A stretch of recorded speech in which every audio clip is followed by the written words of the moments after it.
Hello and welcome to the GYDA Talks, and today I am absolutely delighted to have Joe Hine from SI Partners. SI Partners do mergers and acquisitions, so I know this is going to be an absolutely fascinating conversation. Hello Joe. Hi, how you doing, Robert? Doing very well indeed. And tell me, Joe, let's just go straight in. So just give us a quick background, a quick description for people listening and watching so they can understand who Joe is and what you do. Okay. So, I'm a consultant, M&A advisor, cyclist, mountaineer, father. But, what I do, what my company does is, we take agencies from the point at which they are thinking about doing something. They're sat on some value and they're thinking about, okay, what next for me and my business? And we take them through that journey to realizing value. And often that's a sale, but by no means always. So to be absolutely clear, the space that you're working in is working with agencies who are trying to exit. That's the main thrust of the work you do. Yeah, absolutely. So if someone's starting to think about, I've built something that's valuable, and what am I going to do with it? What are my opportunities? And we often start at that point and help people crystallize that, understand their options, understand what they can do with it. But importantly, and I guess what we're, is a lot more visible is our success in transactions. So we can actually take that forward and deliver on that for people to realize value. So the people who'll be listening and watching here, I guess the majority of people here are anything from startups up to about 200 staff. And I think what they have in common on the whole is they are independent marketing agency, independent digital agency folks. So you're not just dealing with the big sexy headlines on the Financial Times thing. You're also dealing with us honest folk who've been working a little back. Look, and that's our heartland. I mean, that's we grew up we've been doing it for 20 years as a business. Our history is through communications businesses, marketing businesses, and what we're really good at is working with entrepreneurs. So, the stuff in the FT, I mean, we have been in the FT, but it's a bit few and far between. We're much more familiar with the Drum and Campaign and, the Wired and the likes of those kind of those publications. And that, and we work with entrepreneurs. That's what we love. And helping them on their journey. So, sorts of businesses is you describe, the size of businesses is exactly our sweet spot. And, we sit in a space of creative technology and consulting. It's sort of like a triangle, and all of our businesses sit within that triangle. And the technology is often human powered, but a lot of it is people, businesses, and the technology related to that.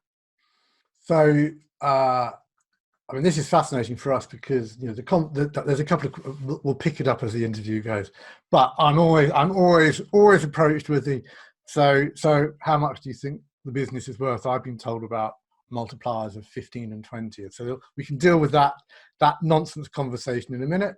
No, happy to. And the other conversation is always around, and I'd love to know what your take on it is about sort of the numbers game. The number of people who come to me saying something along the lines of, we're going to grow the business for 4 years and then we're going to exit. Yeah, how many people actually do that? And actually, is that the best way of realizing value from an agency? Because I don't suspect, I believe, that quite often, if you're trying to get value out of your 50-person agency, say, there may be a number of options, of which exit is one, and obviously works for a lot of people, but it's not a open and closed book. Anyhow, let's get back onto the yeah. So we're having this interview, I'd like to say post-COVID, but it's not post-COVID. It's the end of May 2020. We've had 8 to 10 weeks, really hard weeks, where the world has changed. Can you just tell us first what was the world like up until about February 2020? Because to all intents and purposes, I understood that it was M&A in this field was really, really buoyant. Yeah, I mean, look, it was the market until Q1 this year, even through Q1 this year was exceedingly buoyant. I mean, the way that we describe it is strategic but active. Sorry, strategic but selective. So, there was a lot of activity, but people were buying very specific things. And the reason there's a lot of activity is because there's a lot of buyers. Okay. And, in the agency world, you roll back 10 years, you had 10, 20 buyers, right? And they were the marketing groups, the holding companies, and some other players, and a lot of financial engineering. Roll forward 20 years, a lot of it is to do with the digital age. If I'm completely honest, that has completely changed it, because you have many different businesses converging on and around the same space. Yeah. So you've got the consultancies that people talk about in an amorphous mass, which is incorrect. You've got very distinct, you've got management consultancies, you've got accounting-based consultancies, you've got technology consultancies. They're very distinct groups and very different. And we sold businesses to all of them. And they're very different feel and different plays in each. You've got, emerging groups. So, a lot of private equity money. So people like you and Mr. Jones, Stagwell, that, got a huge war chest, that have gone on and bought big empires or privately or listed groups like S4 Capital. And they're kind of seeing that, the old Marcoms groups were dying. Or the business models are broken, they're readjusting, they're reinventing themselves, they're struggling. And they said, and to a large part because of digital, because of the way that marketing has changed, and they haven't really kept up with it. And they're saying, well, actually, I want to build something fresh from the ground up that actually cuts through. And you put Accenture in that group about building the new model, and they're very interesting. I was on the phone to them this morning. Plus you've just got a plethora of small mid-tier groups that are doing their thing and being very, very sort of successful in building their capability. So it's become incredibly diverse. We, as I said, there was 20 bars before. We've now got about 1,500 contacts on our books across about 750 different buyers.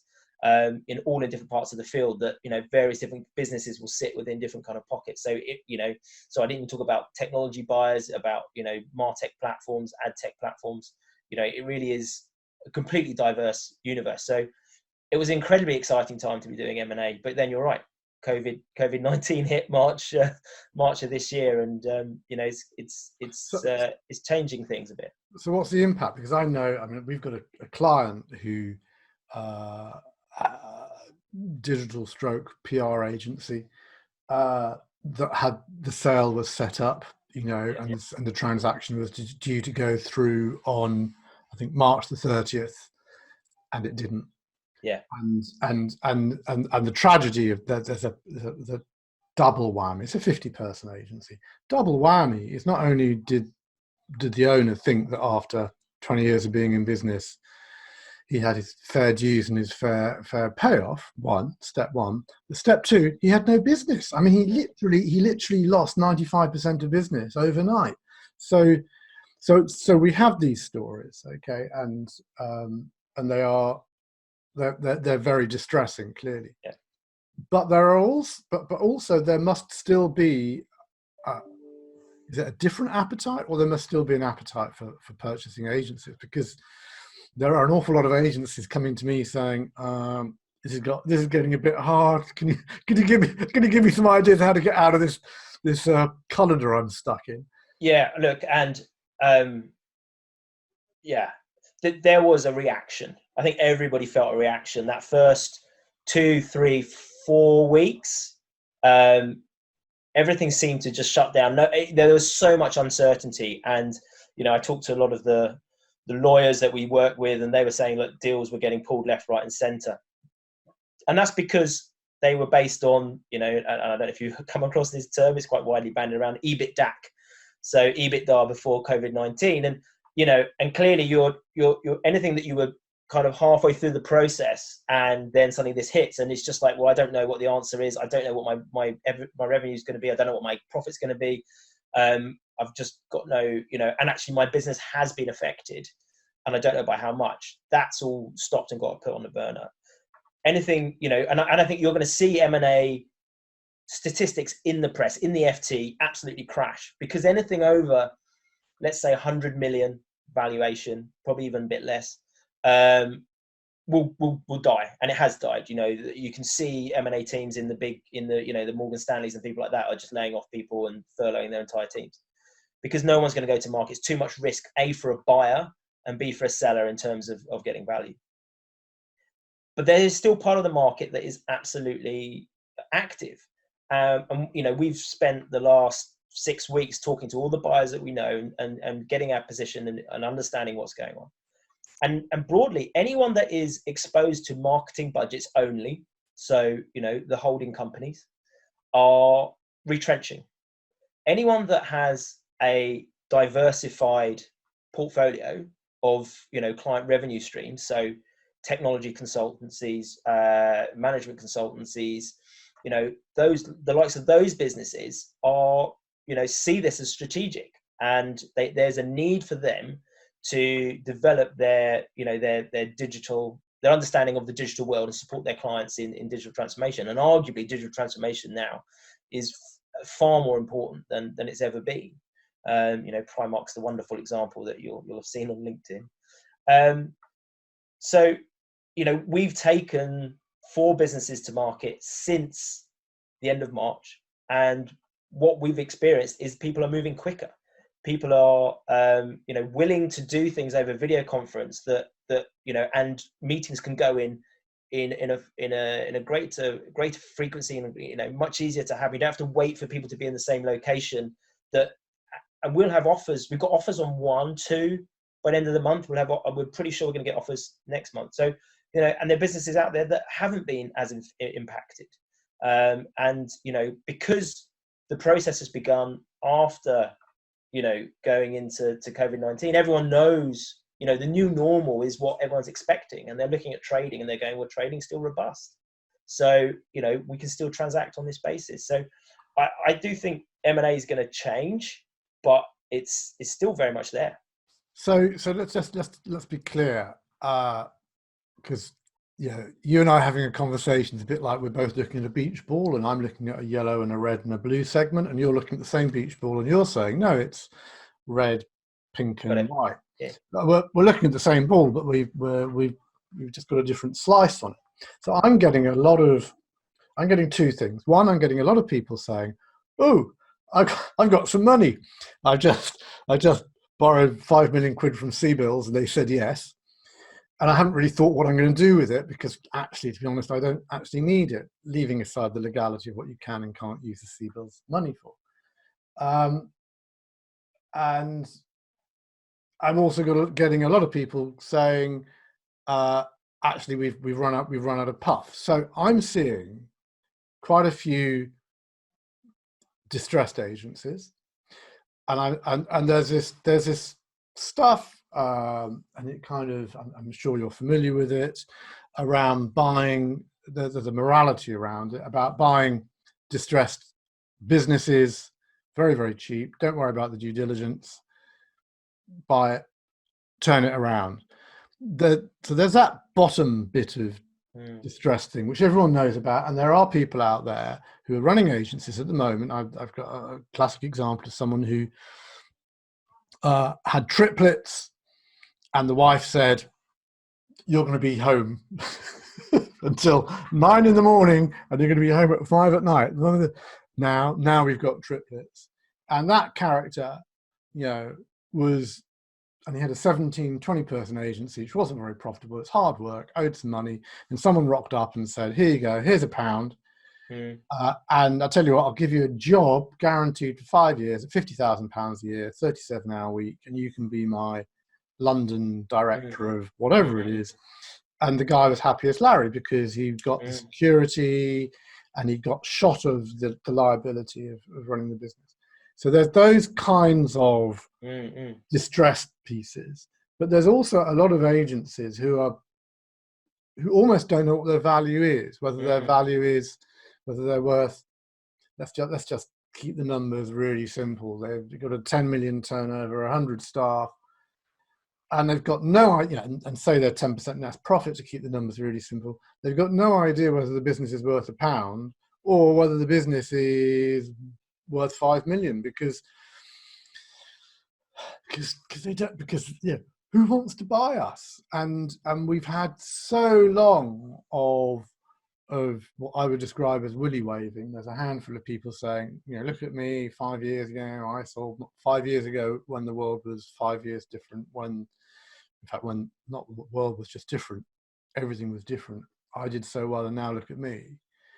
And these people, for some reason, are held in such, not high esteem, but they're kind of looked up to as, oh wow, that's the American dream.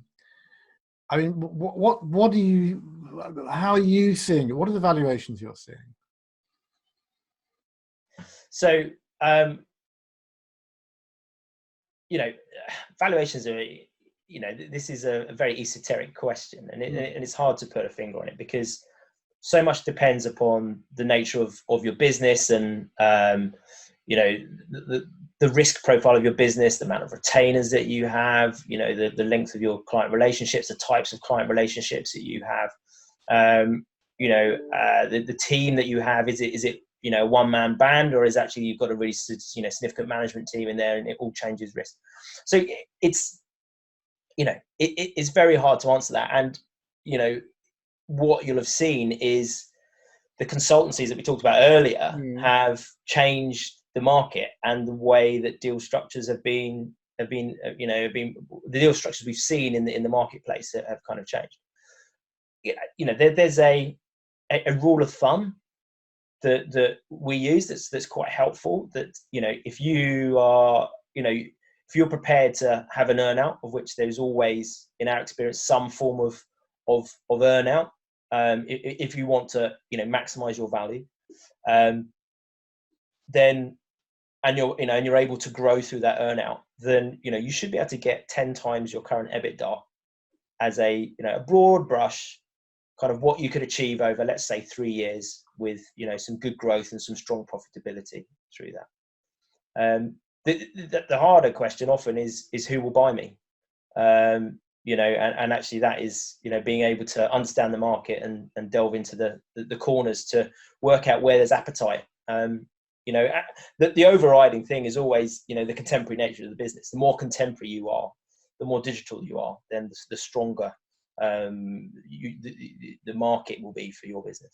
And in fact, everything you're saying 100% supports what McKinsey, Accenture, and Harvard Business Review are saying about coming out of recession. In other words, all the research they've done looking at the winners. The winners were the ones who nearly always had M&A on their list going into the recession. So they were the ones who thought, okay, so now's strategic opportunity time, as well as cutting the fat and keeping the muscle. It's now's M&A time. Now's the time to look out and figure out strategically what do we want. Secondly, all of them talk about the digital transformation piece. They all thought that digital transformation was going to be the problem, if that makes sense. In other words, it was going to be those that were able to do digital transformation, irrespective of recession, were the ones who are going to succeed. They now realize that it is digital transformation which makes coming out of COVID, your reference earlier on, coming out of COVID is the thing. And also there's this thing about recognizing quite significant investment in growing the business, and there's these crass type phrases like share of voice equals share of market, and so on and so forth. But the winners, consistently, all the research says is the winners are the ones who watch their costs rather than slash them. I mean, we've got stuff going on in the UK today about Rolls-Royce getting rid of jobs. Those, the thing about getting rid of 7,000, 9,000 jobs in Derby is you can't turn them back on again. They once they're gone, all that knowledge and skill and expertise is gone. So so that's absolutely fascinating. That everything you say supports. And the, and to pick up on digital transformation, that's the area that we get really excited about. I mean, there's lots of things we get excited about, but kind of thinking into the future and trying to think what's going on next is.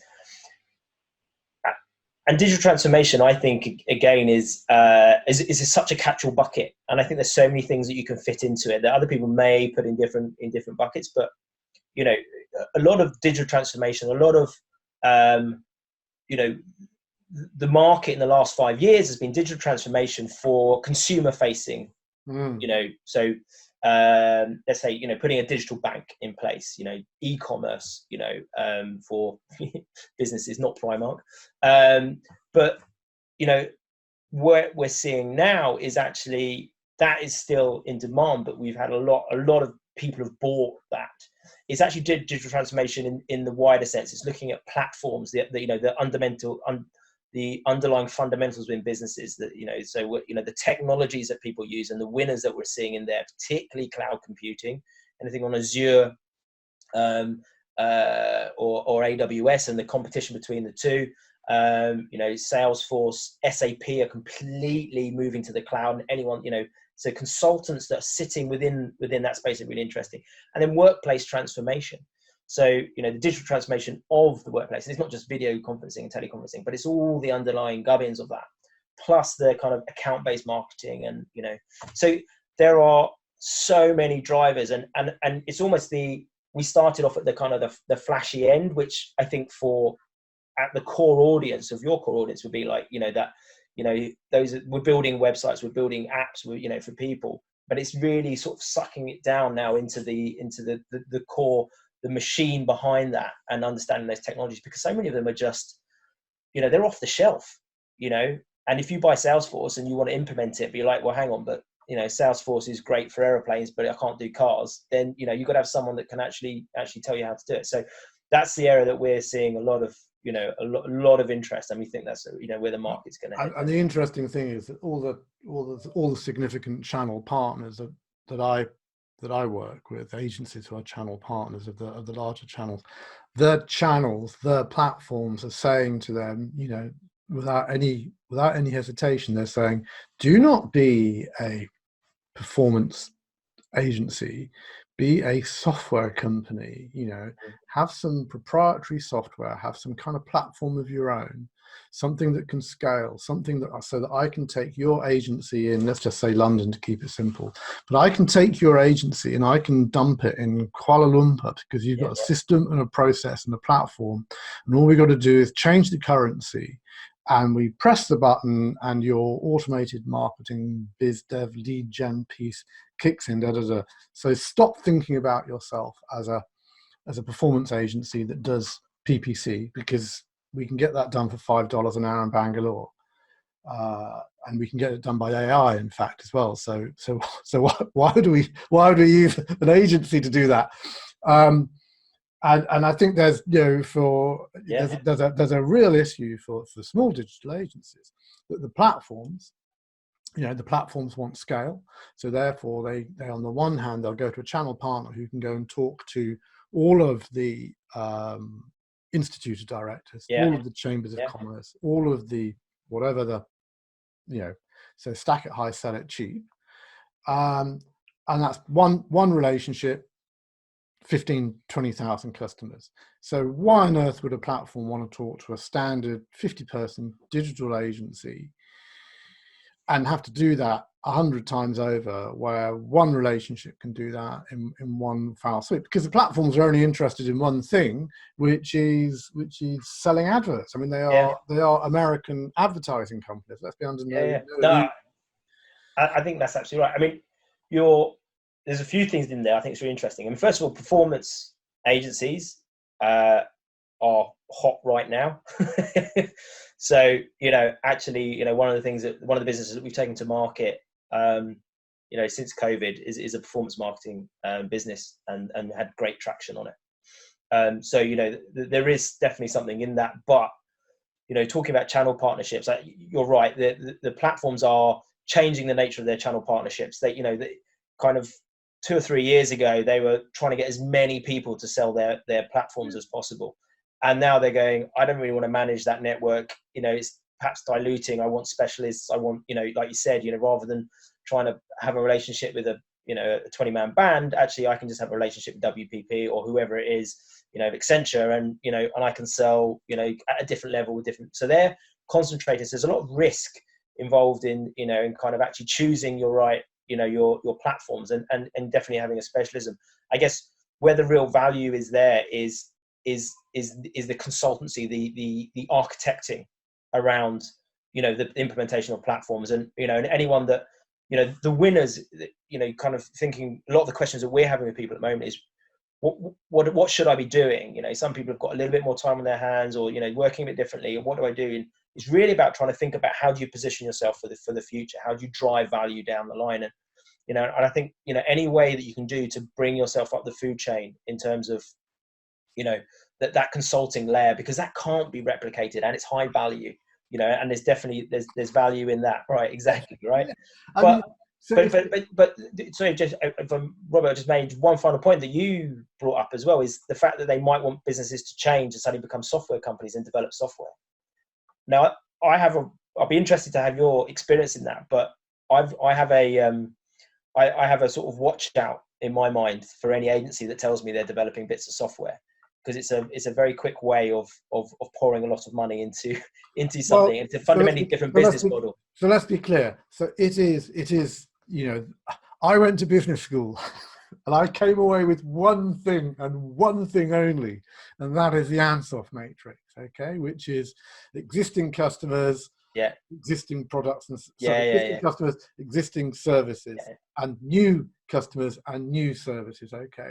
And what everyone does is they're really, really bored with existing customers and existing services because they've been doing it for 5 years. It's really, really boring. And they all go to the bottom right-hand side, the sexy place, which is new customers, new services. And most of them go bust because they don't understand that the bottom right-hand box. However, just because it's a new box doesn't mean that you're going to die. Just because just because Lloyd's Bank bought Black Horse Agency thinking it was the same customer, same product, and it went bust, doesn't mean everyone goes bust. You can do it, and that's the beauty of innovation, and of actually going down to that bottom right hand corner, but understanding the risk and mapping it out and understanding the downside and going down there. So I think it's highly risky for all agencies just to say, oh, we've never done this before. Let's go and hire 24 people in Kazakhstan to do some coding for us, and we'll create a SaaS product. No idea how to sell a SaaS product, but it can't be that hard. After all, I've read Rash Finkin's book, Lost and Found, and he's managed. Oh no, he found it very difficult. Look, I've seen it happen a lot, and I think the big thing to do is to do not embark on it without a very good financial director. Well, yeah, and I think on top of that, I think there's a real strategic issue, which is most 15, 25, 50, 75, 100 person agencies do what they do. They stick to the knitting. Okay, they're really good. They have a factory or a cottage industry, depending on the size, process for doing work, which unfortunately they've got AI popping at them from above. AI is too expensive still at the moment because it's still trying to do PPC at 15, 20% as a cost. So it's still but it's very, very efficient because it runs 24/7 and it learns 10 times quicker than us, but it's popping at the top. And then at the bottom, you've got Bangalore at $5 an hour. And that is a very threatening place. And strategically, agencies need to think about, exactly as you said, how can we add more value? How can we go up the food chain? This is David Meister, managing the professional service firm, the trusted advisor. Where do I want to be? I want to be in the boardroom of my client when they're doing their strategies, helping them understand what they should be selling, not being a supplier saying, oh, you want £10,000 a month? We can do that. And because that's hiding to nothing. So, and that's absolutely right. I mean, the first questions that we get asked, or first one of the questions before I'm marketing a business, I want to know, who is your client? You know, and if you want to sell to an Accenture, a Deloitte, a Capgemini, you know, PA Consulting, then, you know, if it's not got C in front of it, it's going to be much harder, as in C-suite, as in CMO, CXO, CIO. And they want to know what your revenue per head or your gross profit per head is, because it's a real sign of sophistication of your business. You know, how much can you charge your people out for? Yeah. It's very, I mean, but on the other hand, I would argue that this is, you know, business 101, cost of customer acquisition versus lifetime profit value of clients. I mean, it's like the gap between what you're buying your people for and what you're selling them for. I mean, it really, yeah. But it's not something that the standard small entrepreneur from the kitchen table to the dining room table to the industrial suite is used to, because one, they've not done the MBA nonsense which I referred to earlier, and secondly, because they've started from a mum and pop situation, and now they're trying to compete in this grown-up world. So, which brings me on to a question, and obviously you have a jaundiced, not jaundiced, that's a wrong word, a position on it. I'd just be interested to know about, I'll rephrase it, how people will try and DIY what you do. People will, I mean, people often, I'm sure they often take you out for a meal. Let me take you out for a meal and give you lots of brandy, and let me pick your brains and then never see you again. What is the upside of going with you? And there are other M&A agencies. Yeah, of course. But what is the upside of going with you versus DIY? You know, the majority of people will do this once in their life, right? You know, and you know, we've spent 20 years learning tips and the tricks and how it all works, and making the mistakes and navigating that for people.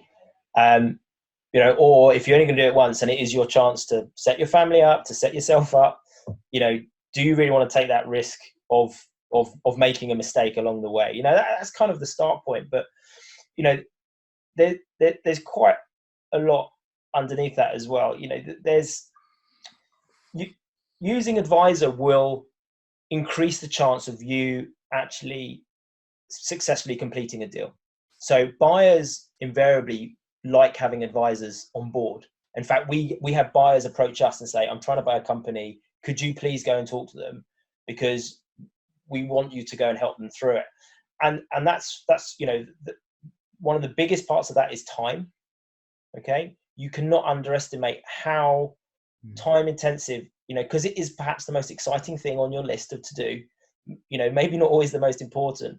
So, you know, it's incredibly intensive, you know, both from a marketing perspective and engagement perspective in terms of, you know, speed of the transaction. And the worst thing that can happen to your business at a time that you're courting someone else is for your business to start to tail off. And actually the thing that foregoes if you are, you know, investing in a transaction is new business, because you still all the other stuff you have to do, but new business is the thing that, you know, you think you don't always have to do, or you forget because it's easy to. So, you know, the worst thing in any transaction is you know, you're about to sign and someone says, can I have your latest monthly management accounts, please? And you're like, I was hoping you weren't going to ask for those. Versus saying, by the way, I've just won a big client. And we sold a business in Germany called Herschen to WPP, and it was a particularly difficult negotiation. And, you know, 2 weeks before completing, we've got some gnarly issues. We're still negotiating, and Herschen won a big WPP client in Germany. And Sir Martin just had to roll over, and you know, so kind of they wouldn't have done that if they didn't have, you know, an advisor on board.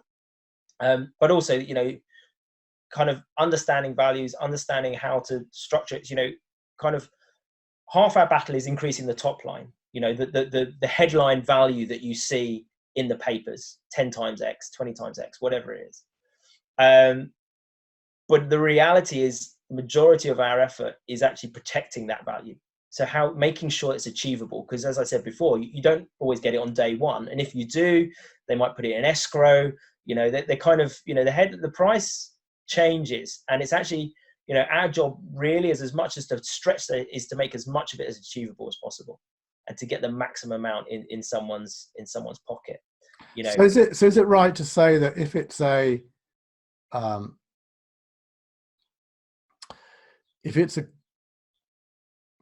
what's the phrase I'm looking for? If it's a friendly sale, okay. So another agency, yada yada yada. You've known each other for ages. You trust each other. You're not going to screw each other. It's a bit like a divorce, isn't it? You're not going to screw each other over totally.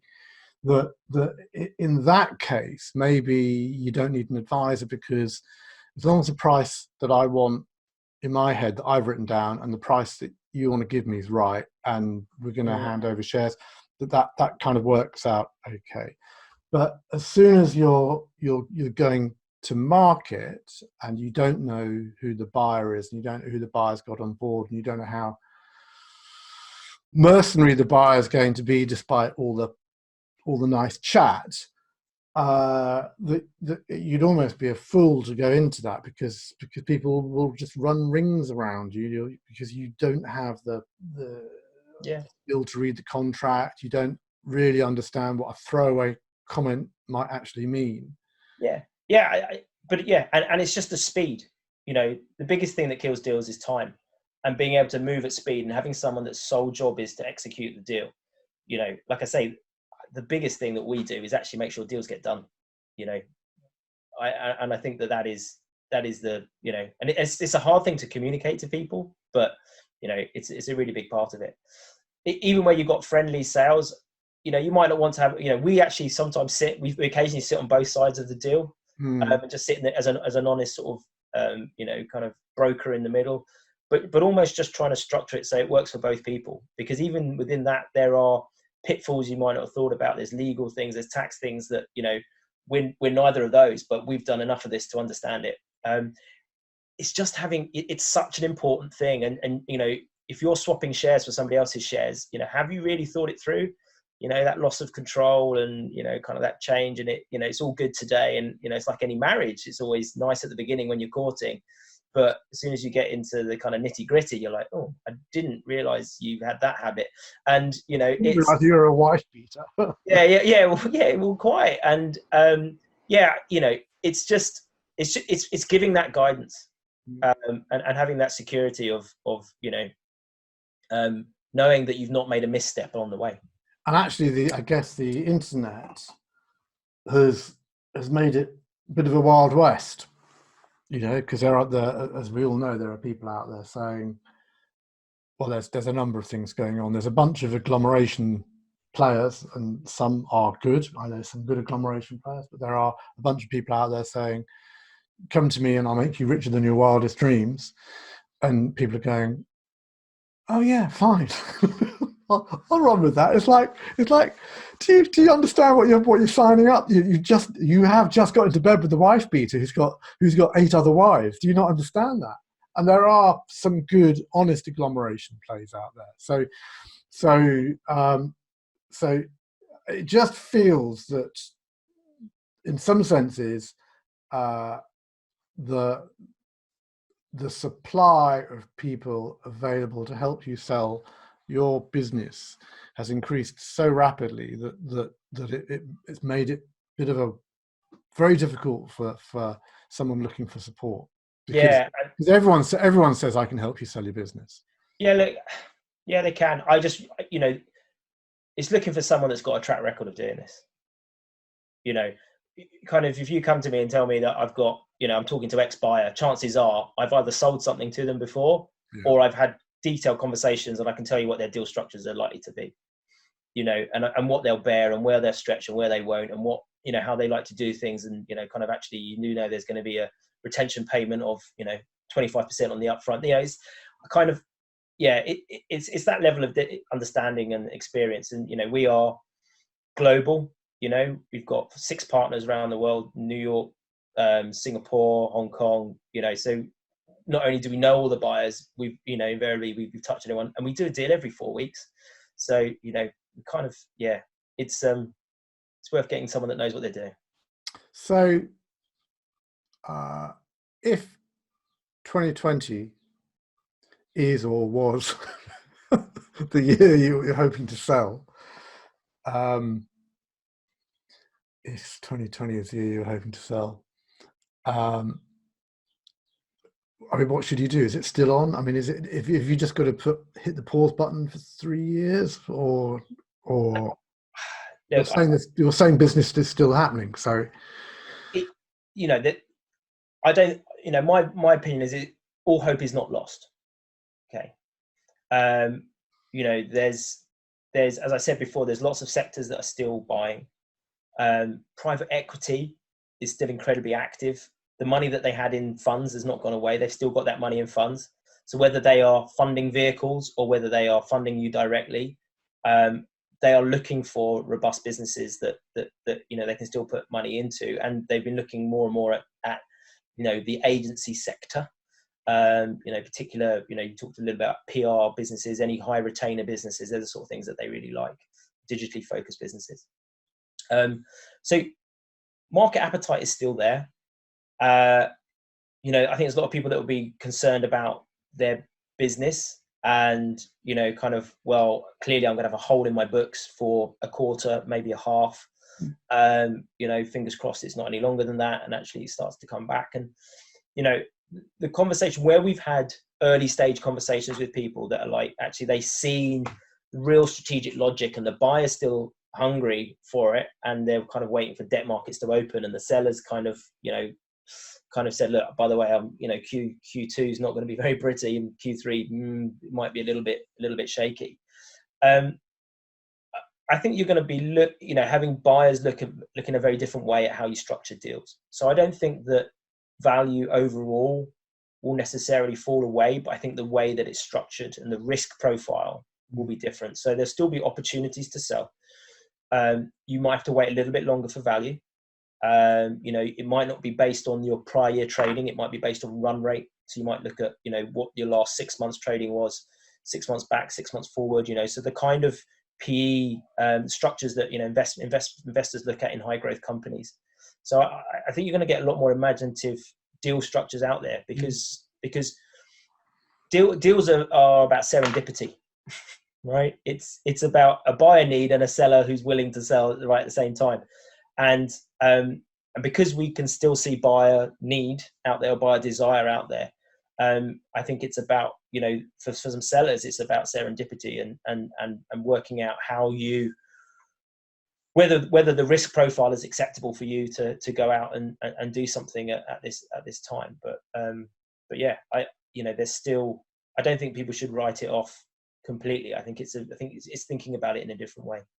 Because I guess there's two things going on. So I think the first thing is that what I'm seeing from my side of the beach ball is an enormous number of agencies who are going, oh, this is actually really embarrassing. We've furloughed 25 people, and actually we're more profitable than don't tell anyone, but we're more profitable than we've ever been because no one's hanging around, no one's in meetings, and we've got work to do, but we're doing that work incredibly effectively because everyone's working from home.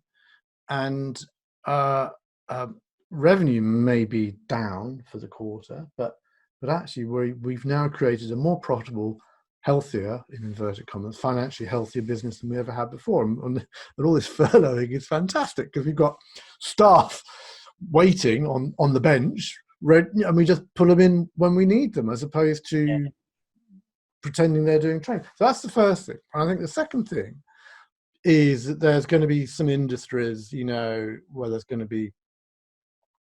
it's just going to be very, very unpleasant.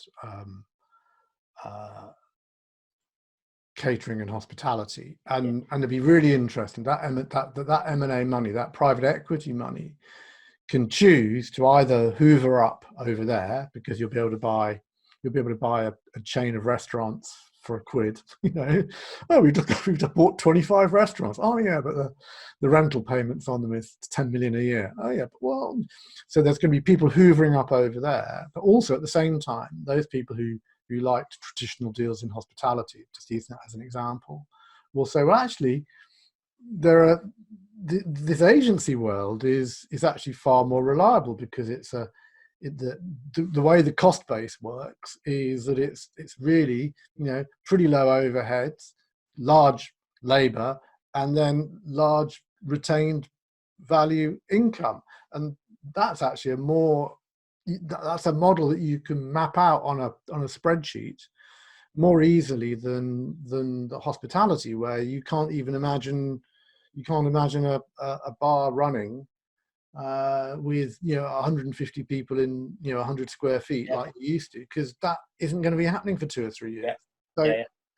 So there's a kind of I'm going to go back to economics 101. Political, economic, social, technological, legislative, environmental factors are going to mean that the money is going to find agency world more attractive. So you've got, that feels to me like, as where we started the conversation in a way, marketing consultancies, marketing agencies, accountancy practices, the big marketing players, the platforms, they're all still looking for different strategic bits, and some of it's geographic, and some of it's sector specific, and some of it's functionally specific.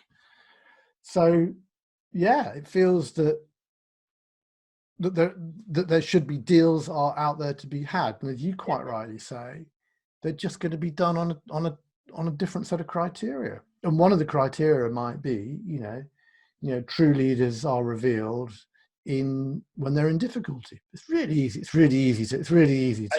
absolutely. It's really easy to skipper a boat in calm weather, No, and to your first point where you were saying about, some people are going, embarrassingly, I'm actually slightly more profitable than I was before.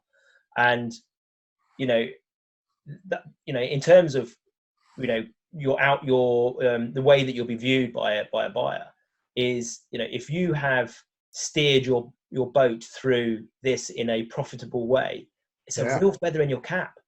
It's like saying, by the way, you were worried about a risk of downturn in my revenue. Well, look, I can point to what happens if I have a downturn in my revenue and how actually I was able to manage it.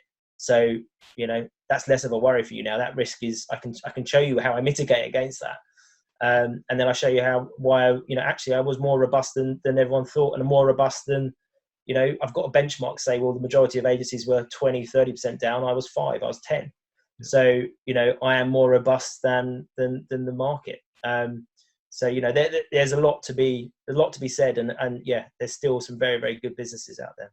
So if 2020 is the year you want to sell, what should you do?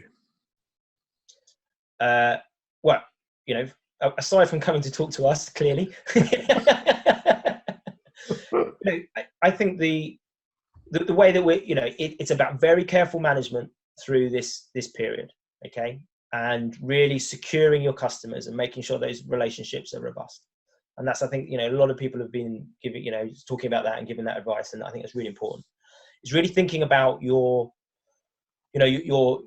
getting your financials right through this period. And it's spending the time to think about what your future is and how you're going to continue to deliver demand going forward, and what clients need and how you're going to position yourself going forward. So you're increasing your contemporariness as you go through it.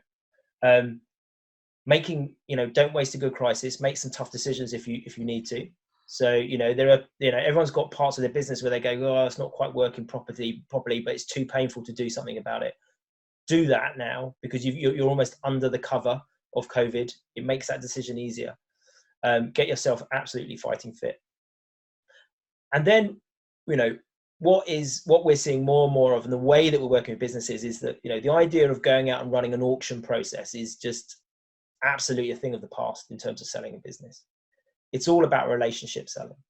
And, whether you do that relationship selling over a short period of marketing, or whether actually you do it over a far longer period, and, you're starting to build those relationships now. You're spending that time that you've got sat at home, sat in the garden. No one's going on holiday this year, So, and we're talking to people about how do you start using 2%, 3% of your time just to start to think about the long-term game, and reaching out and having cups of tea. It's not too distracting. You're not for sale.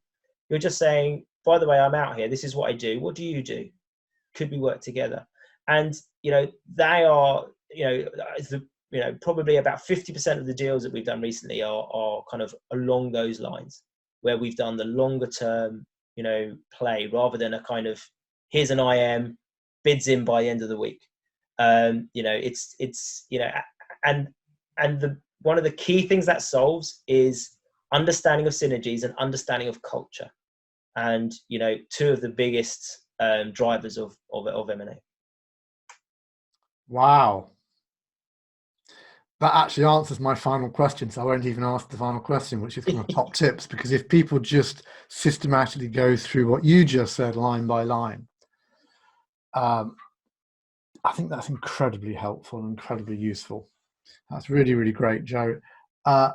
Thank you so much for being a really great guest. Thank you so much for being really open and honest with us, because it's kind of a bit like a dark art often, what's actually going on, and there is so much mystique and confusion for many people. So people can get hold of you. The details will be at the end, and all I can do is say thank you so much for being a really great guest, Joe. And look, an absolute pleasure, Robert. So thank you for having me on, and it's great to be part of your organisation. Thank you.